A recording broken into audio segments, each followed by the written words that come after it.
बिस्मिल्लाहिर्रहमानिर्रहीम। अस्सलामु अलैकुम वरहमतुल्लाहि वबरकातुह। मुहतरम नाज़रीन किराम, उम्मीद है आप तमाम बाफियत होंगे। अल्लाह तबारक व तआला आपको खुश रखे और सलामत रखे।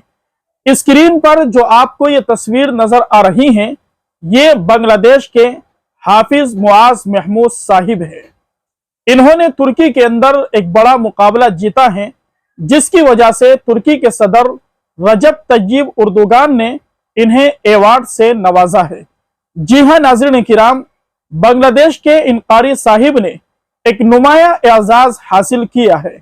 तुर्की के अंदर नवी बैनुल अक़वामी हिफ्ज़ कुरान और हुस्न क़िराअत कॉन्फ्रेंस मुनक्किद हुई, जिसके अंदर इन्होंने मुकाबला जीता और अव्वल पोजीशन हासिल की।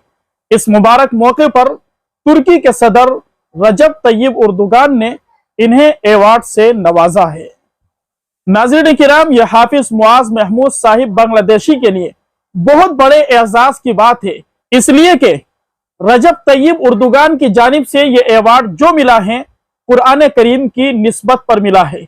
अल्लाह के नबी सल्लल्लाहु अलैहि वसल्लम ने अपनी एक रिवायत के अंदर इरशाद फरमाया, इन्नल्लाह यरफ़अु बिहादल किताबी अक़वामा व यज़अउ बिही आखरीन, कि अल्लाह तबारक व ताला इस कुरान करीम के जरिए बहुत से लोगों को रफ़ात और बुलंदी अता करता है और बहुत से लोगों को नीचे गिरा देता है।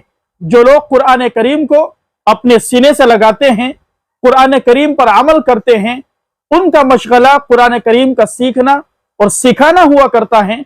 बारी ताला ऐसे लोगों के दर्जात को बुलंद करता है, दुनिया के अंदर इज्जत अता करता है, उनके मर्तबे को बुलंद करता है और आखिरत के अंदर भी ऐसे लोगों का मकाम और मर्तबा बड़ा ऊंचा होगा। लेकिन जो लोग कुरान से रूगर्दानी इख्तियार करते हैं, कुरान को छोड़कर जिंदगी गुजारते हैं, अल्लाह तबारक व ताला ऐसे लोगों को दुनिया के अंदर भी रुस्वा करता है और आखिरत के अंदर भी वो रुस्वा होंगे। इसलिए हमारी जिम्मेदारी ये बनती है कि हम खुद भी कुरान पढ़ें, कुरान सीखें, कुरान समझें, कुरान पर अमल करें और कुरान की इशाअत करने वाले बने। अपनी नस्लों का ताल्लुक भी, अपनी औलाद का ताल्लुक भी अल्लाह के कलाम से वाबस्ता रखे। अल्लाह तबारक व ताला हम सभी को कुरान मुक़द्दस पर अमल करने की तौफीक नसीब फरमाए।